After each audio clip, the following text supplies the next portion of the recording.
ونتوكل عليه ونعوذ بالله من شرور أنفسنا ومن سيئات أعمالنا من يهده الله فلا مضل له ومن يضلل فلا هادي له ونشهد أن لا إله إلا الله وحده لا شريك له ولا نذير له ولا مثل له ولا مثال له ولا شبه له ولا شبيه له ولا ولد له ولا والد له ولا ند له ولا ند له ونشهد أن سيدنا وسندنا وحبيبنا وحبيب ربنا وطبيبنا وطبيب قلوبنا وبشيرنا ونذيرنا وشفيعنا ومرشدنا ونبينا ومولانا محمدا عبده ورسوله أرسله بالحق بشيرا ونذيرا وداعيا إلى الله بإذنه وسراجا منيرا بلغ العلا بكماله كشف الدجى بجلاله حسنت جميع خصاله صلوا عليه وآله أما بعد فقد قال الله تعالى في كلامه المجيد وفرقانه الحميد أعوذ بالله من الشيطان الرجيم بسم الله الرحمن الرحيم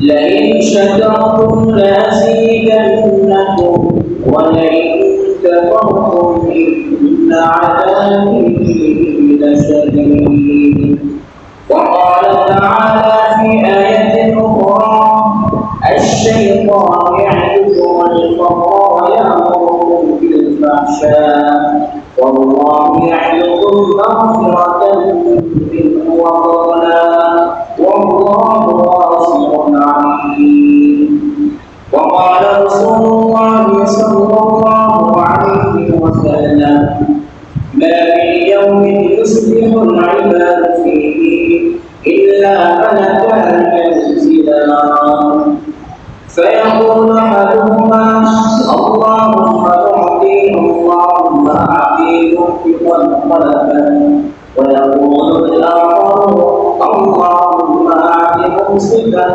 تلفا أو كما قال عليه الصلاة والسلام الحمد لله সমস্ত প্রশংসা সেই মহান আল্লাহ তাআলার জন্য যিনি আমাদেরকে এই পবিত্র জুমার দিনে দুনিয়ার সমস্ত ব্যস্ততা থেকে পার করে আল্লাহ তাআলার পবিত্র জুমার নামাজ আদায় করার জন্য মসজিদে এসে উপস্থিত হওয়ার তৌফিক দান করেছেন। এজন্য সকলেই শুকরিয়া জ্ঞাপন করে আলহামদুলিল্লাহ। লক্ষ কোটি দরুদ সালাম বর্ষিত হোক সাইয়্যিদুল মুরসালিন ওয়া খাতামুন নবিয়্যিন রাসূল রাব্বিল আলামিন রাহমাতুল লিল আলামিন মুহাম্মদুর রাসূলুল্লাহ সাল্লাল্লাহু আলাইহি ওয়াসাল্লামের উপর সকলেই বলি সাল্লাল্লাহু আলাইহি ওয়াসাল্লাম। সম্মানিত উপস্থিতি এই যে দুনিয়ার মধ্যে আমরা বসবাস করতেছি এই দুনিয়াটা হলো বড় স্বার্থপর এবং স্থলভাব। এই ঘটনা আমরা বারবার শুনি এবং প্রত্যেকে নিজেরাও জানি। দুনিয়া বড় স্বার্থপর, দুনিয়া হলো স্থলভাব।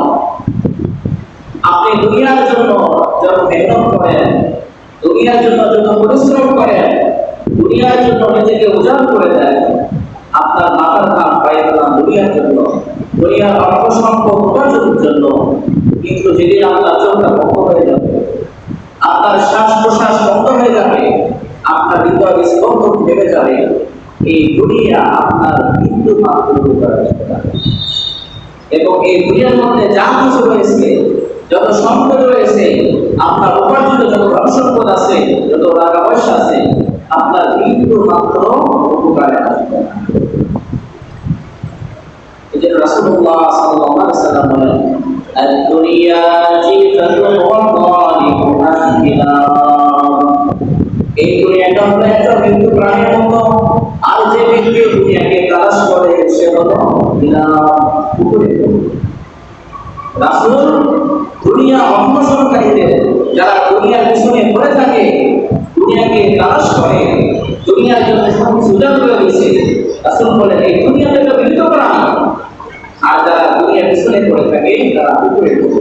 যেমন কোথাও কোনো মৃত্যু প্রাণী যদি পড়ে থাকে, তাহলে দেখবে আশপাশে অনেকগুলো পুকুর জমা হয়ে গেছে, তাড়াতাড়ি করতেছে। ঠিক এই মানুষের অবস্থা এমন হয়ে যায়, যখন মানুষ দুনিয়ার পিছনে দৌড়াদৌড়ি করে, দুনিয়াকে নিয়ে কামড়াকামড়ি করে, দুনিয়াকে নিয়ে হানাহানি মারামারি করে, কিন্তু সে মানুষটা থেকে মৃত্যু হয়ে যাবে, এই দুনিয়াটা সামান্য উপকার। আল্লাহ বলেন, وما هذه الدنيا إلا لهو ولعب وإن الدار الآخرة لهي الحيوان لو كانوا يعلمون। আল্লাহ বলেন দুনিয়া তো খেলতে আসা বস্তু, দুনিয়া কিছু না, এটা হলো লাহু ওয়া লাইব, দুনিয়ার অর্থ খেলতে আসা বস্তু। وإن الدار الآخرة لهي الحيوان, আর আখিরাত হলো আসল জায়গা। মানুষের আসল জায়গা হলো আখিরাত। যদি মানুষটা বুঝতো যে তার আসল জায়গা হলো আখিরাত, শুধু বোঝাতে কথা, বুঝতে হবে আমল করতে হবে। এই বিষয়টা আমাদের সকলের বোঝা উচিত, বরং আমরা বুঝি বিষয়টা যে দুনিয়া কিছুই না, দুনিয়াতে আমরা কি জন্য আসছি সে মাকসাদ, সে উদ্দেশ্য আমাদের জানা, তাহলে আমল করে। দেখেন যেদিন আপনার মৃত্যু হয়ে যাবে, দুনিয়াটা কোনো কাজ শেষ, দুনিয়া স্বার্থপর, দুনিয়া সর্বময়, এটা আপনি সেই হারে হারে পাবেন যেদিন আপনার মৃত্যু নিশ্চিত, আপনার মৃত্যু হয়ে যাবে।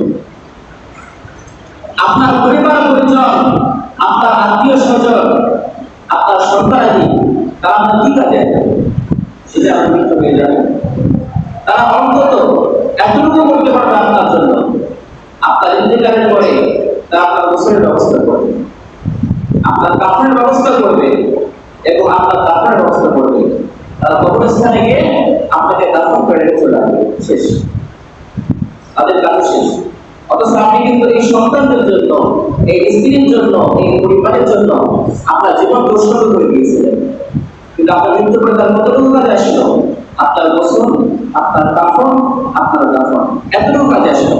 এরপরে কি কাজে আসবে? আপনার সন্তান যদি কবরে থাকবে আপনার কাছে, বড় ভাইয়ের কাছে যাবে না।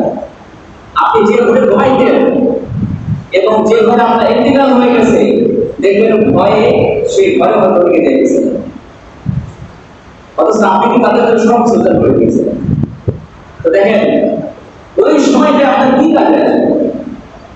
যখন আপনি কবরে চলে আসবেন, এমন দৃশ্য আমার আজ পর্যন্ত নজরে পড়ে নাই। যখন কোনো ব্যক্তিকে দাফন করা হলো, তার কবরের পাশে তার সন্তান দাঁড়িয়ে সূরা ইয়াসিন তেলাওয়াত করছে, সবাই চলে আসে, কেউ না। তার বাবার পাশে, বাবার কবরের পাশে সন্তান দাঁড়িয়ে থেকে সূরা ইয়াসিন পড়তেছে, আশা নিয়ে একটু পরে তো মক্কা থেকে আসবে, আমার বাবার কবরে সওয়াল জবাব করবে, না জানি কি অবস্থা হয় আমার বাবা। এই ব্যথা ভিতরে নিয়ে, এই দুঃখ দুর্দশা নিয়ে সে কবরস্থানে দাঁড়িয়ে সবাই চলে গেছে, সে দাঁড়িয়ে সূরা ইয়াসিন তেলাওয়াত করতেছে, সে দাঁড়িয়ে কোরআন তেলাওয়াত করতেছে, আমাদের সবাই দেখেছে, আমার নজরে পড়ে না। তাহলে দেখেন আপনার সন্তান, আপনার স্ত্রী কোনো কিছু কাজে আসছে না, আপনি দাফনের সময় চলে যাইতেছে, ওই সময় আপনার কি কাজে আসবে? আপনার নেক আমল, নেক আমল ছাড়া ওর কোনো কিছু কাজে আসবে। আল্লাহ তাআলা বিষয়টা পরে বলতেছেন, আল-মালু ওয়াল বানুনা যিনাতুল হায়াতিদ দুনিয়া, এই সম্পদ সন্তানাদি এটা দুনিয়ার সৌন্দর্যতা, দুনিয়ার শোভা, এটা দুনিয়ার শো, আর কিছু والباقيات الصالحات خير عند ربك ثوابا وخير املا। এবং আমরা যে দুনিয়াতে বিকাশগুলো করেছিলাম এই একটা স্থায়ী, এটা শেষ হওয়ার নয়, এটা আল্লাহ তাআলার নিকট সওয়াবের দিক থেকে উত্তম এবং আশা বাসনার দিক থেকে উত্তম বড় কাজ। আপনি যদি কবরে চলে যাবেন সেদিন আপনার নেক আমল ছাড়া আপনার কোনো কিছু হবে না। আপনার সম্পত্তি, আপনার নেক আমল, আপনার নামাজ, আপনার রোজা, আপনার যাকাত, আপনার কোরআন তেলাওয়াত, এগুলো আপনার সুখী হয়ে যাবে। আপনার দান সদকা এগুলো আপনার সুখী হয়ে যাবে, এছাড়া কোনো কিছুই কাজে আসবে না। তো দেখেন কয়টা ভাববে, আমরা চলে যাবো দুনিয়া থেকে, আমাদের সম্পদ শেষ হয়ে গেল, দুনিয়া রেখে গেলাম, অর্থ সম্পদ রেখে গেলাম, সন্তানদের সবকিছু রেখে গেলাম। আমি যদি এই কামড় না করে যাই, আমার অ্যাকাউন্টে যদি ভালো কিছু জমা না থাকে, আমাদের কঠিন বিপদে পড়ে যেতে পারে। এই জন্য যে সকল আমল আমার মৃত্যুর পরেও আমার কবরে বুঝতে পারে এমন কিছু আমল আছে, রাসূলুল্লাহ সাল্লাল্লাহু আলাইহি ওয়াসাল্লাম বলেন, ইদা মাতা ইনসান ইন ক্বাতা আনহু আমালুহু ইল্লা মিন সালাস। যখন একটা মানুষ মারা যায় তার সমস্ত আমলের দরজা বন্ধ হয়ে যায়। সে কি চাইলে নামাজ পড়তে পারবে, সে কি চাইলে রোজা রাখতে পারবে, সে কি চাইলে যাকাত দিতে পারবে, সে কি চাইলে হজ করতে পারবে, সে চাইলে নামাজ করতে পারবে, কিছু করতে পারবে না, তার সমস্ত আমলের দরজা বন্ধ হয়ে গেল। রাসূল বলেন, ইল্লা মিন সালাস, ওই তিনটা রাস্তা খোলা থাকবে, যে তিনটা রাস্তায় তার ইন্তেকালের পরে তার কবরে সওয়াব হবে। একটা রাস্তা দিয়ে যাবে, একটা রাস্তা নাই যাবে। দ্বিতীয় নম্বর ইলম ইনতাফা বিহি, এমন ইলম যাও কোথায়। আর তিন নম্বর ওয়ালাদিন সালিহিন ইয়াদউ লাহু, নেক সন্তান যে তার জন্য দোয়া করবে। এই তিনটা রাস্তা খোলা থাকবে, যে তিনটা রাস্তার মাধ্যমে তার কবরে সওয়াব হতে থাকবে, সব রাস্তা বন্ধ। তার মধ্যে প্রথম প্রকার সবকে জানি, সবকে জানি কি জিনিস? সবকে জানি মানে এমন একটা সদকা, ওই সদকা আপনার ইন্তেকালের পরেও যে জিনিস সদকা করেছিলেন, যতক্ষণ পর্যন্ত ওই জিনিসটা অবশিষ্ট থাকবে ততক্ষণ পর্যন্ত আপনার আমল নামায় সব লেখা ফেরেশতা লিখে দেবে। যতদিন ওই জিনিসটা অবশিষ্ট থাকবে আপনার আমল নামায় সব লেখা দিয়ে বন্ধ হবে। তার মধ্যে একটা হলো যে মসজিদে দান করা, মসজিদে সদকা করা। যতদিন মসজিদ থাকবে আপনার আমল নামায় সওয়াব হবে। এছাড়াও অসংখ্য ফজিলতের কাছে দান সদকা করা। রাসূলুল্লাহ সাল্লাল্লাহু আলাইহি ওয়াসাল্লাম বলেন, মা মিন ইয়াউমিন ইসবিহুল ইবাদু ফীহি ইল্লা মালাকান ইয়ানসিলান فيقول أحدهما اللهم أعطي ممسكا خلفا ويقول الآخر اللهم أعطي ممسكا تلفا। রাসূলুল্লাহ সাল্লাল্লাহু আলাইহি ওয়াসাল্লাম বলেছেন, প্রত্যেকদিন সকালবেলা আসমান থেকে দুজন ফেরেশতা আসেন। প্রত্যেকদিন সকালবেলায় আসমান থেকে দুজন ফেরেশতা আসেন। فيقول أحدهما اللهم أعطي ممسكا تلفا। একজন ফেরেশতা বলতে থাকে, হে আল্লাহ, যারা আপনার রাস্তায় দান করে, আপনার রাস্তায় সদকা করে, আপনি তাদেরকে উত্তম বিনিময় দিয়ে দেন। ويقول الآخر, আরেকজন কি বলেন, اللهم أعطي ممسكا تلفا। আল্লাহ, আপনি যাদেরকে সম্পদ দিয়েছিলেন তারা আপনার রাস্তায় দান করে না, বরং সেগুলোকে জমা করে রাখে, আটকে রাখে, তারা আপনি সম্পদ ধ্বংস করে দেন। তাহলে চিন্তা করেন, আপনার আমার জন্য প্রত্যেকদিন সকালবেলা দুইটা করে দোয়া হয়, আর সেই দোয়া কারা করে? ফেরেশতারা করে। একটা দোয়া কি, আল্লাহ, তোমার যে বান্দা তোমার রাস্তায় দান করতেছে তুমি তাকে উত্তম বিনিময় দিয়ে দাও। আর তুমি বলতে থাকে, আল্লাহ, যে দান করে না তোমার দেওয়া সম্পদ থেকে তোমার রাস্তায় দান করে না, ওগুলোকে জমা করে রাখে, নিজের কাছে আটকে রাখে, কৃতজ্ঞতা করে, আল্লাহ তুমি ধ্বংস করে দাও। এই জন্য আপনার কাছে যে ধন সম্পদ আছে এটা আল্লাহ তাআলা আপনাকে দিয়েছেন। আপনি চাইলে ধন সম্পদ করতে পারবেন না, আল্লাহ না করুন, আল্লাহ তাআলা আপনাকে অর্থ বাড়িয়ে দিতে পারতেন, আপনার দুইটা হাতকে বিকল বানিয়ে দিতে পারতেন, আপনার দুইটা পাকে আল্লাহ বিকল বানিয়ে দিতে পারতেন, কিন্তু দেন না। আল্লাহ আপনাকে সুস্থ রাখছেন, আপনাকে ওটার জন্য ক্ষমতা দিয়েছেন, এবং আল্লাহ তাআলা এই মাধ্যমে আপনাকে ধন সম্পদ দান করতেছেন। আপনার কাছে যে সম্পদ জমা আছে, আপনার কাছে যে টাকা পয়সা আছে, এটা মাথায় রাখতে হবে আল্লাহ তাআলা আমাকে দিয়েছেন। আমি উপার্জন করছি, বিখাই দিয়েছিলাম, হ্যাঁ আমার চেষ্টা আছে, কিন্তু দিয়েছেন কে? আল্লাহ তাআলা। এজন্য এগুলো শুকরে দেখতে হবে। আল্লাহ বলেন কোরআনে, লাইন শাকারতুম লাযিদান্নাকুম ওয়া লাইন কাফারতুম ইন্না আযাবি লাশাদীদ। লাইন শাকারতুম, যদি তোমরা শুকরিয়া করো, কৃতজ্ঞতা আদায় করো, লাযিদান্নাকুম, আমি তোমাদেরকে বাড়িয়ে দেব। ওয়া লাইন কাফারতুম ইন্না আযাবি লাশাদীদ, আর যদি তোমরা অকৃতজ্ঞতা করো, শুকরিয়া আদায় না করো, ইন্না আযাবি লাশাদীদ, এটা আমার শাস্তি বড়। আল্লাহ তাআলা কি বললেন, আমি তোমাদেরকে যা কিছু দিয়েছিলাম আমি দিয়েছি, সুতরাং শুকরিয়া আদায় করো, কৃতজ্ঞতা আদায় করো, আর আমি তোমাদেরকে কমাই দেবো না, বাড়াই দেবো।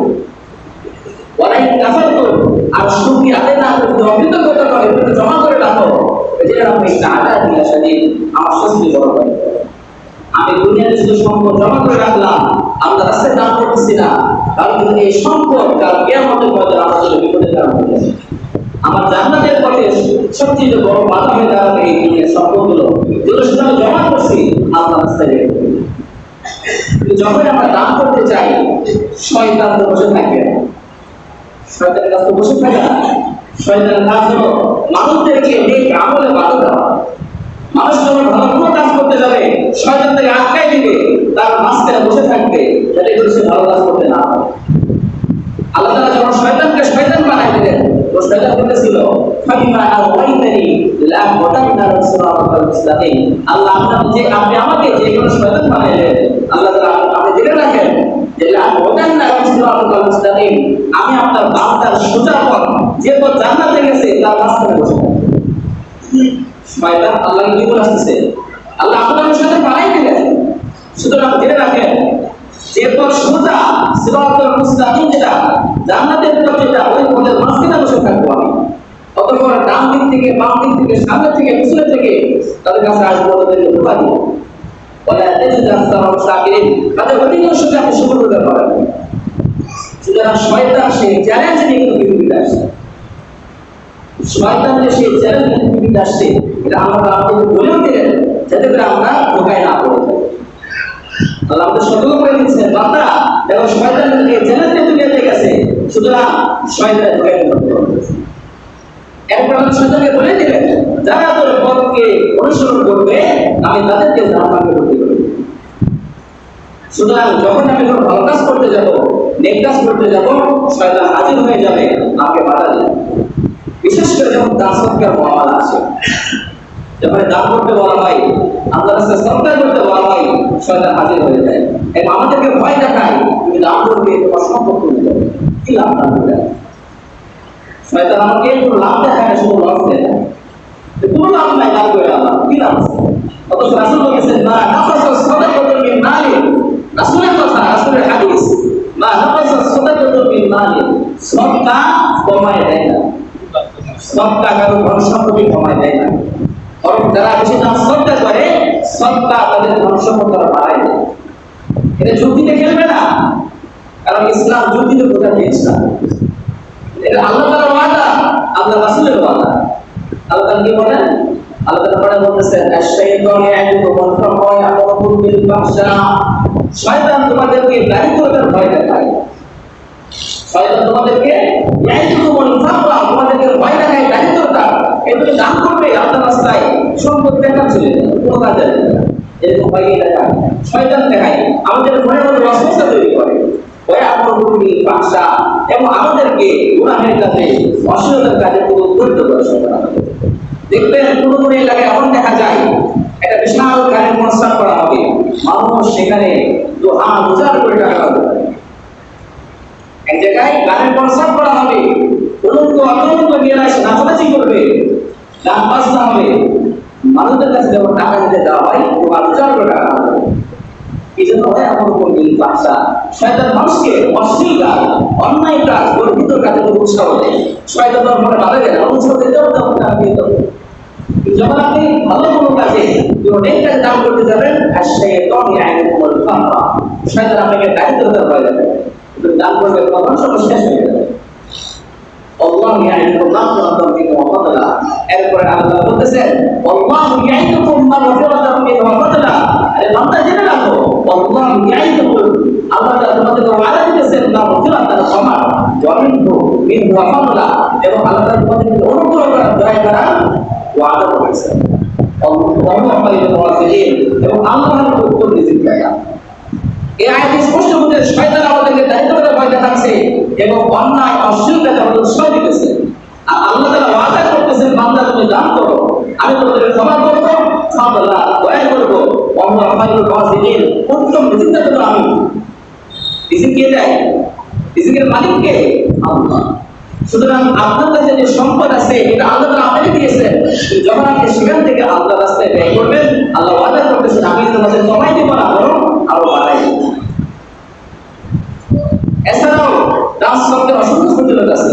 তার মধ্যে আরেকটা হলো রাসূলুল্লাহ সাল্লাল্লাহু আলাইহি ওয়াসাল্লাম বলেন, ইন্না সাদকাতা লা তুফিউ ওয়াদাবা রাব্বি ওয়া মিদাতাস ওয়া তাদফাউ মিদাতাস। রাসূল বলেন, যারা দান সদকা করে এই দান সদকার মাধ্যমে আল্লাহ তাআলা রাগ করে দেন। আমি তো গুনাহগার বান্দা, নাফরমান বান্দা, সকাল থেকে রাত পর্যন্ত আমার দ্বারা কত হাজার হাজার গুনাহ হইতেছে, আমার দোষের মধ্যে নাই, কিন্তু আল্লাহ তাআলা সব বিচার আছে। আল্লাহ তাআলা আমাকে রাগান্বিত হয়ে যেতে পারেন, অসন্তুষ্ট হয়ে যেতে পারেন, কিন্তু আমি যদি দান করি, সদকা করি, রাসূল বলেন আল্লাহ তাআলা রাগকে কমায় দেন। লা তুফিউ ওয়াদাবা রাব্বি, এই সদকা, এই দান যেটা আল্লাহকে সন্তুষ্ট করার জন্য দান করলাম, আল্লাহ তাআলা রাগ কমে যাবে। ওয়া তাদফাউ মিদাতাস, এবং অপমানকর লাঞ্ছনাকর মৃত্যু থেকে আল্লাহ তাআলা হেফাজত করবেন। আমরা প্রত্যেকেই চাই আমার মৃত্যু যেন সুন্দর হোক, মানুষ যেন আমার মৃত্যু অবস্থা থেকে বলতে পারে লোকটার মৃত্যু হালত থেকে মনে হচ্ছে, লোকটার চেহারা থেকে মনে হচ্ছে লোকটা হয়তো জান্নাতি হবে। আমরা কি প্রত্যেকে এমন মৃত্যু চাই না? এটা আমাদের প্রত্যেকের কামনা, প্রত্যেকের মনের বাসনা। আমার হাত জানা আমার শেষ পরিণতি যেন সুন্দর হয়ে যায়, আমার চেহারা থেকে, আমার মৃত্যুর হালত থেকে মানুষ যেন সন্তুষ্ট হয় এবং এটা মনে করে লোকটা হয়তো জান্নাতে চলে যায়। এত সুন্দর চেহারা, তার মৃত্যুর হয়তো এত ভালো, সে শেষ অবস্থায় মারা গেছে, রমজান মাসের অবস্থায় মারা গেছে, লোকটা হজ করতে গিয়ে মারা গেছে, লোকটা অনেক ভালো কাজ করতে গিয়ে মারা গেছে, লোকটা হয়তো জান্নাতে চলে যাবে। নিশ্চিত করে বলা যায় না, তবে হয়তো জান্নাতে চলে যাবে, কারণ মৃত্যুর হালত সুন্দর ছিল। এটা আমাদের প্রত্যেকের কামনা বাসনা, কিন্তু এর জন্য যা করণীয় সেটা আমরা করতে রাজি না। আমরা প্রত্যেকে চাই আমার কাছে টাকা আসুক, কিন্তু উপার্জন আমি করবো না, কষ্ট আমি করবো না, এটা বোকামি কাজ। আপনি যখন কাজ করতে গেলেন, সারাদিন বসে থাকলেন, দিন শেষে বলতেছেন ভাই আমার টাকা দাও, টাকা দিলাম না। আপনি চাকরি করেন, সারা মাস অফিসে থাকলাম, মাস শেষে গিয়ে বলবেন ভাই আমার টাকা দাও, বেতন দাও আমাকে, বেতন দিতে আপনাদের। আপনি যদি কোনো কিছু বিনিময় পেতে চান, আপনার কাজ করতে পারেন। রাসূল বলেন, কেউ যদি চায় তার মৃত্যু সুন্দর হয়ে যায়, অপমানকর লাঞ্ছনাকর মৃত্যু থেকে বাঁচতে চায়, তাহলে দান করতে হবে। রাসূল বলে গেছেন, আমাদের কথা রাসূলের হাদিস এটা। সুতরাং আপনি যদি চান আপনার মৃত্যু সুন্দর হোক, লাঞ্ছনাকর, অপমানকর, অপদস্থ কোনো মৃত্যু না হোক, তাহলে আপনার করণীয় হলো আপনি দান করতে পারবেন। দান করতে পারেন, তার বাঁচতে পারবেন। আরেকটা ফজিলত আছে, রাসূলুল্লাহ সাল্লাল্লাহু আলাইহি ওয়াসাল্লাম বলেন, দাউ মারদাকুম বিসসাদাকা, দাউ মারদাকুম বিসসাদাকা, তোমরা তোমাদের রোগীদের, অসুস্থ ব্যক্তিদের চিকিৎসা করো সদকার মাধ্যমে। আজিব একটা কাহিনী, আজিব একটা হাদিস। রাসূল বলেন, দাউ মারদাকুম বিসসাদাকা, তোমরা রোগীদের চিকিৎসা করো সদকার মাধ্যমে। আমাদের যখন কোনো রোগ বালার চলে আসে, আমরা শুধু ডাক্তারের কাছে দৌড়ি, এর দাম দরকার আছে, চিকিৎসা করতে হবে, কিন্তু নার্স করতে আমরা একটু রাজি নাই। অনেক বড় বড় রোগীদের ঘটনা এমন পাওয়া যায় যে ডাক্তারের সময় বলে দিচ্ছে আর চিকিৎসা সম্ভব না, মাসে নিয়ে যান, যতদিন থাকে বেঁচে থাকে, যাকে একটা পর্যায়ে খাওয়ার করান, এসব মারা যাবে, চিকিৎসা সম্ভব না। এমন ব্যক্তির দেখা গেছে তখন তার পরিবার সিদ্ধান্ত নিল যে রাসূলের যেহেতু হাদিস আছে, সুতরাং আমরা আমলটা করে দেখি। তারা আমল শুরু করে দিছে, আল্লাহর দয়া তারা সুস্থ হয়ে গেছে। সুবহানাল্লাহ, রাসূলের হাদিস। এজন্য আমাদের মধ্যে কেউ যদি অসুস্থ থাকে, এমন কোনো বড় বড় রোগের মধ্যে আছে, বিপদের মধ্যে আছে, তাহলে তার করে সদকা করা। এই সদকা করার মাধ্যমে তার বিপদ দূর হয়ে যাবে, সদকা করার মাধ্যমে আল্লাহ তাআলা বড় বড় রোগ থেকে তাকে সুস্থ করে দিবেন। সুবহানাল্লাহ।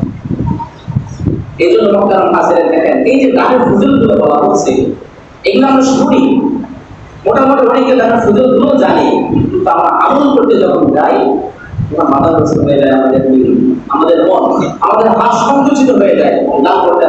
এই জন্য শুরুতে বললাম শয়তান এত বলতাম না, শয়তান আপনাদেরকে যখন দান করতে যাবেন শয়তান ভয় দেখাবে আপনার সম্পদ হয়ে যাবে, আপনি দরিদ্র হয়ে যাবেন, সব শেষ হয়ে যাবে। শয়তান ভয় দেখায়, কিন্তু আল্লাহ ওয়াদা করতেছেন যে না, আল্লাহ আপনাকে বাড়াই দিবেন। নিজের মনে প্রশ্ন করে দেখেন আপনার কাছে কার ওয়াদা বড় কথা হচ্ছে? শয়তানের ওয়াদা নাকি আপনার পাবেন? আপনার যদি এখনো দান করতে হাত সংকুচিত হয়ে যায়, মনটা ছোট হয়ে যায় দান করতে, মনে করবেন শয়তানের ওয়াদা আপনার উপর লালিত হয়ে গেছে, আপনি শয়তানের কাছে পরাজিত হয়ে গেলেন। আর দান করতে যখন আপনার মনে ছোট হবে না, দিলটা ছোট হবে না, আপনার সংকুচিত হবে না, তখনই করবেন যে না, আল্লাহর ওয়াদা আপনার উপর লালিত হয়ে গেছে, আল্লাহর ওয়াদা আপনার উপর বিজয় হয়ে গেছে, শয়তান আপনার কাছে পরাজিত হয়ে গেছে। এই জন্য আপনারা হাজিরেন, যেটা আমরা রাস্তাতে আলোচনা করে বললাম, দেখেন আপনাদের এলাকার মসজিদ, এটা এই মসজিদের দায়িত্বটা এই এলাকার মসজিদ। আপনাদের এলাকার মসজিদ কি সাহেবদের লোক ঠিক করে দিয়ে যাবে? কাছে লোক ঠিক করে দিয়ে যাবে কিনা? আপনাদের মসজিদ আপনাদের ঠিক করতে হবে। মসজিদ এমন একটা জায়গা, এখানে আপনি 1 টাকা যদি দান করেন, 100 টাকা দান করেন, 1000 টাকা দান করেন, আপনার ইন্তেকাল হয়ে গেল, আপনার ইন্তেকাল হয়ে গেল। দেখা যাবে 100 বছর পরে আপনার অস্তিত্ব খুঁজে পাওয়া যাবে না, আপনার কোমরের হাত উঠে খুঁজে পাওয়া যাবে না, আপনার পরবর্তী যে প্রজন্ম আছে তারা আপনার নাম পর্যন্ত জানবে না। এটা জিজ্ঞেস করে আপনার দাদার নাম কি ছিল, অধিকাংশ বলতে পারবেন না, কারণ তাদের ওরা আমাদের চিন্তা ভাবনা, তাদেরকে আমরা তো টোটালি ভুলে গেছি। আমার দাদা কে ছিল এটা আমি সম্পূর্ণরূপে ভুলে গেছি, ভুলে নাই। এই অবস্থা কিন্তু আপনারা হবে, আপনার প্রচন্ড যখন আসবে, আপনার ইন্তেকাল হয়ে যাবে, আপনি যখন দাদা হবেন, তখন আপনার অস্তিত্ব পৃথিবী থেকে হারিয়ে যাবে, আপনার নাম দেশেও পৃথিবীতে থাকবে না। তখন আপনার নামে দোয়া কি করবে? আপনার জন্য দোয়া কে করবে? আপনার জন্য কোরআন তেলাওয়াত করে কে বসিয়ে দিবে? তো দিবে? আপনারা তো চিনেন না, পৃথিবীতে আপনার নাম দেশের আপনার অস্তিত্ব নাই, কে করবে? নিজেকে প্রশ্ন করে দেখেন, ভয় করা নিজের ভিতরে, তখন আমার কি অবস্থা হবে? বেশি না, আজ থেকে 100 বছর পরে আপনার অস্তিত্ব হয়ে যাবে। আপনার অবস্থা এটা হয়ে যাবে 100 বছর পরে যে আপনার অস্তিত্ব পৃথিবীতে থাকবে না, আপনার আর হতো পৃথিবীতে খুঁজে পাওয়া যাবে না, কোথায় আছে না আল্লাহ জানে, আপনার কোমরে কোনো আলোচনা থাকবে না, তখন আপনার কি হবে সবাই চিন্তা করে দেবেন। কিন্তু দেখেন আপনি ওই সময় বেঁচে থাকা অবস্থায় এই মসজিদে যে দানগুলো করেছিলেন, মসজিদে করেছিলেন, যতদিনের মসজিদ থাকবে ততদিন আপনার কবরে উপস্থিত থাকবে, যদিও পৃথিবীতে আপনার কবরের নাম এছাড়া না হবে। এই কাজটা আমাদের করা উচিত কিনা? আপনি সন্তানের জন্য ধন সম্পদ উপার্জন করে দিয়ে গেলেন, অনেক টাকা পয়সা কামাই করলেন, অনেক জমি জমা করলেন, সব সন্তান থেকে সব কিছু দিয়ে চলে গেলেন, আপনার ইন্তেকালের পরে ধীরে ধীরে তারা আপনাকে ভুলে যাবে। হয়তো আপনার সন্তান করে রাখতে পারে, কিন্তু আপনার সন্তানের যদি দুনিয়া থেকে চলে যাবে, আপনার নাতিপুতি থাকবে, তাহলে আপনাকে মনে রাখবে না। তারা আপনার ধন সম্পদ ভোগ করে, আপনার টাকা পয়সা ভোগ করে, আপনার জমি জমা ভোগ করে আনন্দ উৎসব করতে দুনিয়াতে, কিন্তু আপনাকে চিন্তা রাখবে। সুতরাং নিজেরটা নিজের করতে হবে, অন্য কেউ করে দিতে হবে না। আপনার ভালো আপনার বুঝতে হবে, অন্য কেউ বুঝবে না। আপনার আনন্দ আপনার উপার্জন করতে হবে, অন্য কেউ উপার্জন করে দিবে না। এই জন্য দেখেন, এই যে মসজিদে যখন আপনাদেরকে দান করতে বলা হয়, তখন আপনাদের হাত সংকুচিত হবে। কিন্তু দেখেন এই যে মসজিদটা, এটা অনেক গভীর জায়গা আছে, যতটুকু শুনেছি, পশ্চিম পাশের অংশটা দেখলে মনে হয় অনেক গভীর ছিল। আপনাদের সহযোগিতায়, আপনাদের ঘাম ঝরার টাকা দিয়ে তো মসজিদটা হচ্ছে নাকি? এই মসজিদটা অন্য লেভেল করে যায় না, আপনারাই করেছেন এই পর্যন্ত। এই পর্যন্ত যখন করতে পারছেন বা কমপ্লেন করতে আপনাদেরকে কিসে বাধা দিচ্ছে? তো ঢাকায় দেখেন মসজিদের নিচের অবস্থাটা আছে তাই, ওদের এখানে বৃষ্টি আসলে পানি পড়তেছে, কষ্ট আপনাদের হয়। এই কয়েকদিন আগে আসলে আমাদের কয়েকজন ছেলে দাঁড়াই ছিল, বৃষ্টি শুরু হয়ে তারা ভিজে গেল। আপনাদের মসজিদ আপনাদের দেখতে হবে। এই জন্য দেখেন যখন আপনাদের দান করতে বলা হয় মসজিদের জন্য, তখন শয়তান কিন্তু আপনাদের বাধা দেবে, সুতরাং শয়তানের বাধা দেওয়ার সুযোগ নাই।